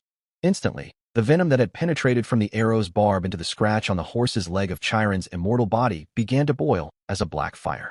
Chiron picked up the arrow that had scratched him, but the healer's thought already grasped the frightful punishment destined for him by the Cronaides because he, the son of Cronus, had remained a Titan and had not become a god ruler. The wise centaur understood also the involuntary guilt of Heracles and his destroyer's madness. He, the last ancient centaur on earth. The nymphs of Malea and Pholo came running to him, to the suffering one, on Malea. The dew nymphs washed his crimson wound on his leg with the pure tears of mourning. The meadow nymphs anointed his body with flower nectar. The dryads gave him to drink the sap of the deepest roots of giant trees. The Oreads brought him from the mountain peaks the lightest air, sheltering it at their breast with the cup of their palms. Myriads of rays penetrated into his cave and kissed the skin of his face and hands with the lashes of their eyes. Small clouds descended to him from the firmament and wiped with azure sponges the black foam that appeared from the blisters on his horse's body. An eagle brought him the fiery flower of Prometheus, grown at the foot of the Caucasus cliff from the blood of the seer. But even the wondrous flower did not help, for it grew in the world of living life. Chiron did not groan. Only a cry from unceasing pain stood in his great Titan eyes, and so deep was this Titan cry that tears dripped from the stones of the cave. And from the distant green herd came a Magnesian mare, on whose back bees sat upon honeycombs, and she offered her udder to Chiron. She said, "I am from Philyra the linden. In my milk is the strength of Cronus. Drink, Chiron. On me are bees with honey from the flowers of the linden. Taste, Chiron, your mother's honey." And the bees descended to Chiron's lips. But Chiron motioned away both the bees and the mare with a movement of his hand. He said, "Return to the Oceanid Philyra. Not even your mother can help Chiron. Let her swim back as an Oceanid to the ancient Titan Oceanus. Let her tell him about the Titan, the son of Cronus, who preserved the ancient truth." And a large serpent crawled up to him with an egg in her mouth. She placed the egg before Chiron, and he heard the voice of Atitinus. "Chiron, I am Callirrhoe, the Oceanid, the mother of the Wonder Maiden Echidna."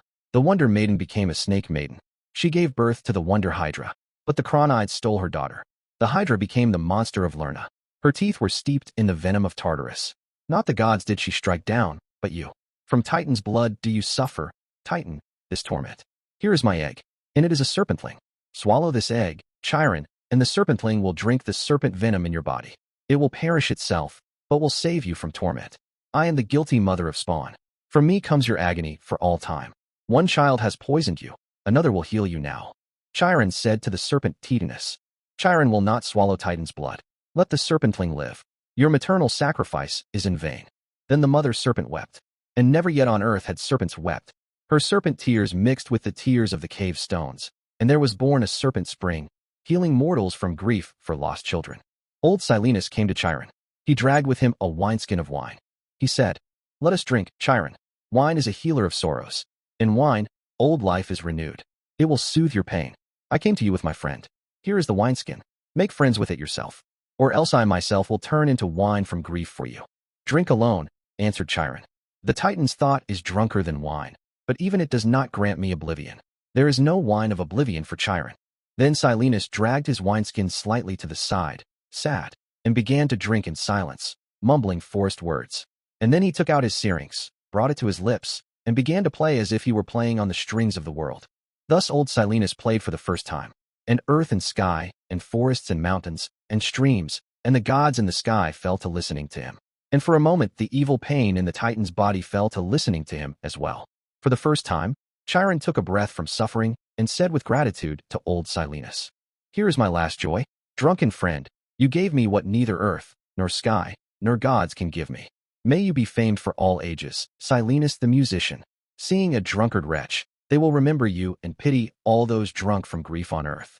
Silenus pressed his syrinx to his heart, laid his head on the empty wineskin, and fell asleep. Pain returned to Chiron, became more fierce because it had fallen to listening to the music. And, suffering, Chiron raised his eyes to the sky. Now often above Mount Malea, a glittering stood motionless in the sky, although the sun's horses were already beyond the mountains. Chiron knew, those were the Cronide gods, hiding behind a curtain of rays, looking at the great torment of Chiron. For he, too, was Chiron, the son of Cronus. The exile had not broken his oath. He had not entered into battle with the gods. The Cronides heard his reproach and his menacing portent. And although confusion is unknown to the gods, still they did not uncover their faces before the suffering Titan. And they looked at him in silence from behind the curtain of rays. For the first time, the gods did not dare. The tale of the visit of the Cyclops healer Telemus to the sufferer Chiron on Malea. Receive a guest, Chiron. Never had the centaur Chiron heard such a voice. Was it not his own cave asking so deeply, dully, and consolingly? And Chiron looked around the stone vaults. Receive a friend, Chiron. The same voice repeated at the entrance to the cave. Be a friend and a guest. Enter. And, bending down slightly, a Cyclop giant entered the cave, like Chiron, an ancient healer of the Cyclopes. He said, I am Telemus, the son of Gaia Earth. For the first time, two titans who had come to know the secrets of living life saw each other. Chiron and Telemus, Centaur and Cyclop. Not by the power and authority of the gods. They themselves had come to know the secret signs of living life and knew more than the gods. But they had no power in the sky. They were children of the earth. But they did not want earthly power either. They were not gods. They were titans. The gods love the spectacle of struggle and rejoice in the playing forces of living life. But they do not know the joy of knowledge. Everything lay before them as a gift, as air, earth, and water, as fire and living creations. The gods said to each other, "Let us rejoice in everything that is within and without." And they wanted nothing more. They did not want to know what is not, but what can be. Like a falling fruit, knowledge came to them when it was needed by them. They needed the eternal today, and in this eternal today they lived. Tomorrow exists only for mortals. Before tomorrow, anxieties arise. But the immortal Chronide gods are free of anxiety. Only the rebellious Titan race awakens anxieties in the mortal world. It is unruly and unsubmissive. And the knowledge of mortals also awakens anxieties, for mortals look into tomorrow, and it troubles them. And because knowledge and anxiety for tomorrow are inseparable from one another, the gods shunned the joy of knowledge and loved only the joy of life. But Chiron and Telemus, by the power of Titan thought, drew knowledge from the wondrous spectacle of the world, in the great and in the small, and rejoiced in the wonder of knowledge. Near Chiron sat the kindly Cyclop, and his eye in the middle of his lofty brow arch, round like the solar disk, now shone brightly with a midday light, now dimmed, glowing crimson like a sunset. And likewise his brow arch, now was clear, now grew misty. Telemus looked at Chiron's body. He said, "I have come to you at the call of the earth." The world of living life is full of tidings about Chiron's suffering from the Lernaean venom of Heracles' arrow. Where is Heracles? The hammer of the Cyclops' clenched hand rose threateningly. "I am in pain," said Chiron. "You see this? But Heracles is not guilty." Thus the Chronides desired. The hammer of the Cyclops' hand fell onto his knee. Telemus said, "I withdrew into the stone mountains, where fiery springs beat from the bowels of the earth. Cold for me is the soil of forests and steppes, and the breath of waters. Only near fire can I live, closer to the bowels of the earth than to the sky. And the fire of the subterranean springs told me that Chiron is wounded.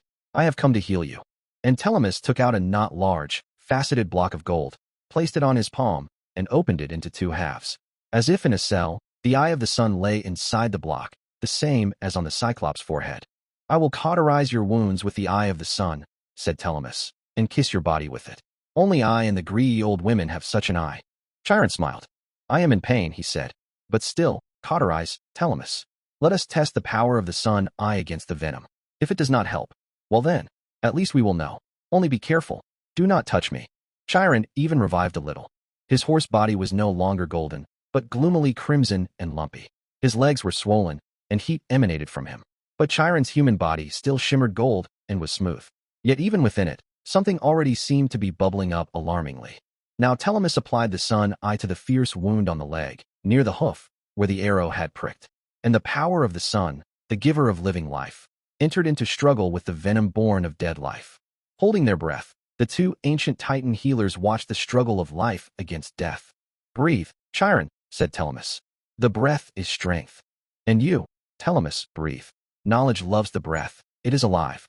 The struggle continued in Chiron's body, and at first it seemed that the venom of death would not yield to the fire of the sun.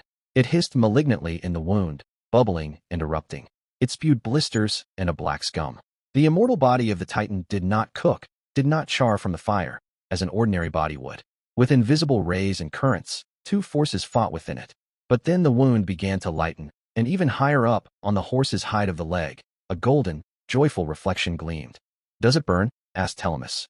"It burns, but consolingly," answered Chiron. And the eyes of the Centaur and the Cyclop met. Both knew that the pain was unbearable, but that Chiron would endure even the unbearable.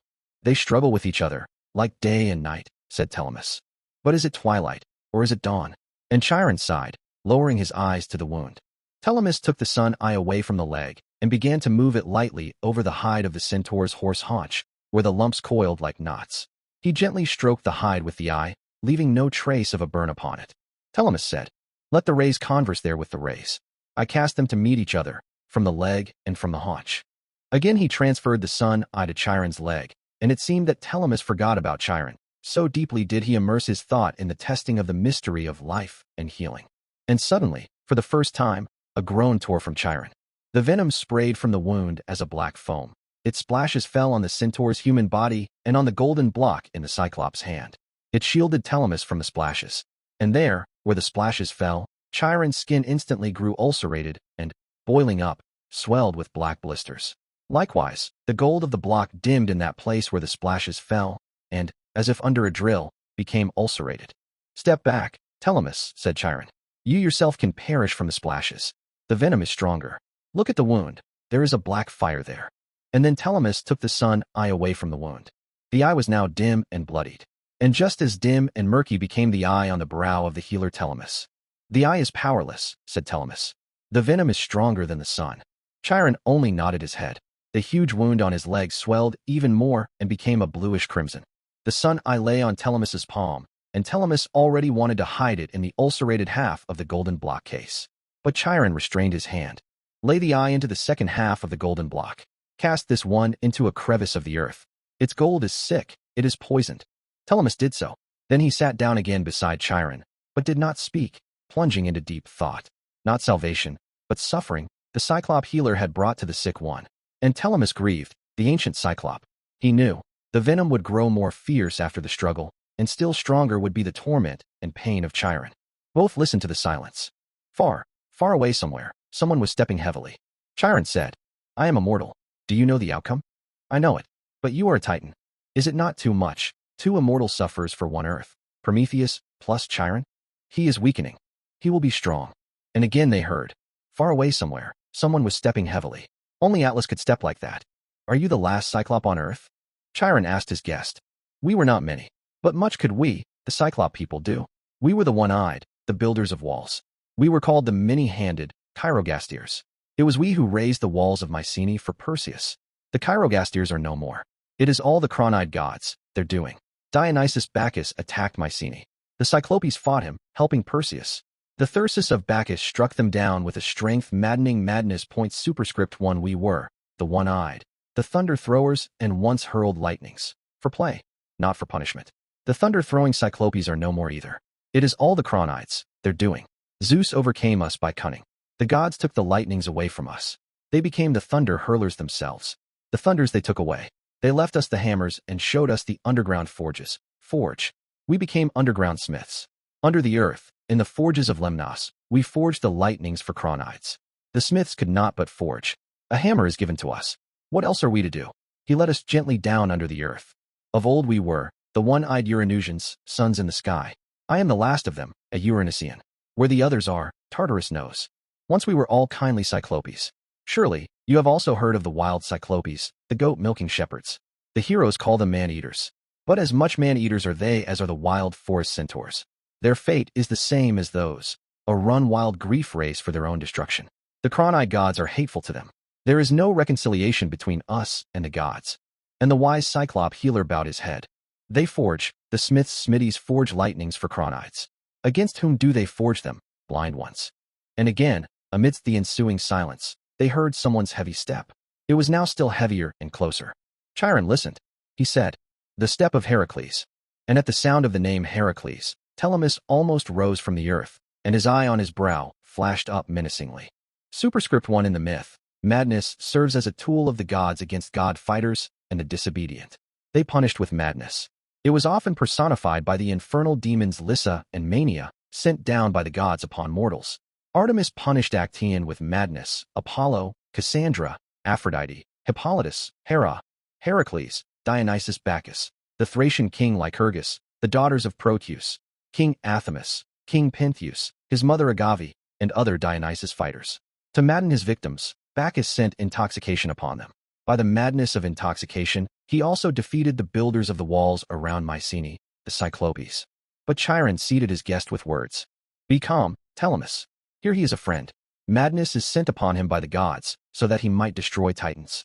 But he will not come here mad. Shame and grief lead him to me." Telemus asked, "I saw the corpses of 2 centaurs before the cave." "It was he," answered Chiron. "I have remained alone on Malea and Pholo. The Titan race has been destroyed. There are no centaurs on Pelion either. But the same fate awaits the Lapiths. All of them will fall by the hand of Heracles." Then Telemus wanted to rise again and said, "I will stand at the entrance." But the teacher of heroes seated him again with words. "Chiron is already wounded by Heracles' arrow, and the Cronaids have no reason to madden Heracles again. The heavy step fell silent near the cave. "Should I enter, Chiron?" asked a voice. And Chiron answered, "Enter, friend." And Heracles entered, unarmed, with bowed head. At the entrance, he threw down his club and his hide. But at the sight of the Cyclop, the menacing half-god froze on the threshold. Before him was someone unprecedented. Such a one Heracles had not yet fought. Not a god, not a monster, not a mortal. Heracles asked, "Who are you, immortal one?" He heard an answer. "I am Telemus, the Cyclop." They looked one another over, as mountain and crag look one another over. "If you have come from the bowels of the earth, I shall soon descend to you into the bowels, and will be your guest there, Telemus. Thus I honor the guest of Chiron." And Heracles the half-god sat down near Telemus the Cyclop. Only then did he look at Chiron and sprang up with a frantic cry, clutching his head with his hands. He saw the wound on the leg and the frightful body of the centaur. "It was I, my hands did this. Oh, Heracles, you are the murderer of Chiron." And he heard a voice. "No, not you." Not from the sky, from the earth sounded this voice. Chiron did not accept Heracles' guilt. And then, looking from under his brows at the giant guest, bending his shoulders slightly, as if for a leap, Heracles asked dully, "Is it he?" Chiron answered, "It is the Cronaids." As if turned to stone stood the son of Zeus, Heracles, near the Cyclop Telemus and Chiron. He, the unwitting mad murderer of the best among all who live on earth. Night fell. She glanced with a misty gaze into the cave and, confused, drew back. In the cave, there was light, although no fire burned in it. The eye of Telemus illuminated it with a sad, sun-like sunset light. There were no words.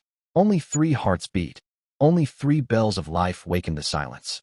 And the strokes of one bell were booming and stormy, like a ruthless whirlwind striking the alarm and, gloomily threatening, crying out for mercy. And the strokes of another bell were slowly long, like a distant subterranean boom. And the strokes of the third bell were sad, like the farewell of a star to the firmament, but without complaint to the world. "To you it is cold in my cave, Telemus," said Chiron. "Kindle the hearth." "To me it is warm," answered Telemus. "I have the sun eye with me, and the heat of your immortal body is high now. I hear the boiling in your blood. It is overcoming the deathly venom, ceaselessly renewing itself in an unending struggle with it.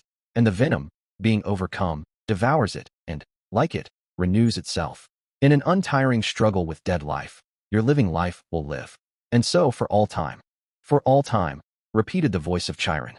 And, hearing this for all time, like a beast in a cage, Heracles' strength began to groan. In a wild outburst, he raised to the sky of the Cronaids the tense muscles of his arms with clenched fists. But at once the arms fell back, and Heracles drooped. There, in the sky, Heracles has no opponent, he has no one to fight there, for Heracles, the destroyer of Titans, is the son of Zeus Cronaids. The tale of the night conversation. In the cave on Malea of the centaur Chiron, the Cyclop Telemus, Heracles, the sight regained Phoenix the half-god, and Silenus. Yet another new guest entered the cave. The blinded in sight regained Phoenix, to whom Chiron had given eyes. And Phoenix was not surprised to see the Cyclop and Heracles sitting nearby. This was that last night when the suffering Chiron still conversed with his friends, overcoming his suffering. In a corner, drunken Silenus slept. Phoenix said, "You taught us, Chiron, that, standing above an abyss, one must fearlessly look into its depth and greet life. That life is the joy of a feat. You taught us that when walking above the blackest abyss along the very edge, one must look into the azure. Now even you, Chiron, immortal, stand, as we heroes do, on the edge of an abyss. Where then do you look?" And Chiron answered, "I am immortal, but subject to the suffering of mortals. When the cup of suffering is so full that it overflows over the edge and thought drowns in it, then one gives that cup back to life. To all suffering is given the power to turn into joy. By suffering alone, one does not live." The words of Chiron troubled his friends, but no one yet understood what the wise centaur had conceived. For after all, he was immortal. "Tell us what you know of this, Heracles," Phoenix asked the half-god, the son of Zeus. Heracles answered, "I do not know how to know. I do. I do not look into the abyss. I descend into it, to bring the horror of the abyss out of there into the light of day. I do not know how to retreat before anything, and I walk along any edge." Chiron said quietly, "You will find your own edge, Heracles, but your words gladden me." Then Phoenix asked the Cyclop, "Why are you silent, Telemus?" And Telemus answered, "He who has lost the sky, to him even the dark earthly abyss becomes a sky. There is no longer for me an edge or a depth of the abyss, and I have nowhere to look. I am myself in the abyss. Will you not come for me too, Heracles?" Heracles answered, "I will come. The Titan and the half-gods fell into thought, each like adamant tempered by suffering, while in Chiron's mind a decision was ripening, still understood by none of his friends. In a corner, drunken Silenus slept on the empty wineskin and smiled in his sleep. He dreamed that his wineskin was full again. At last, the long silence was broken by Phoenix, understanding that Chiron had conceived something unprecedented. He said, "Chiron, I love to think a thought through to the end. But why does the beginning of my thought appear again at its end and trouble me with a question?" At these words, Silenus suddenly woke and laughed. "Evidently, your thought, Phoenix, is like my wineskin. When you have drunk all its wine to the end, you must fill it again with the same." And Heracles, not knowing how to jest, added sternly, "So it was with the many-headed Lernaean Hydra. When I cut off one of its heads, another immediately grew in the same place. Then I cauterized the place where the head had been, and another head no longer grew. You too, Phoenix, should cauterize the end of your thought." And here Silenus cried out to Phoenix, "Heracles is right. Cauterize, Phoenix, your thought with wine, for how else will you cauterize it?" All saw that Silenus wanted with a joke to draw a smile from Chiron, to distract him from his suffering. But the frightful power of the venom, having passed from the horses into the human body of the centaur, had already reached that degree where the muscles and feelings could no longer summon laughter and a smile. Straining his mighty will, Chiron silently endured his torment, but his Titan pride and his immortal life force did not want to accept an eternal suffering, not redeemed, as with Prometheus, by the rebellion of freedom, and his thoughts sought a way to overcome the venom of dead life by the power of knowledge.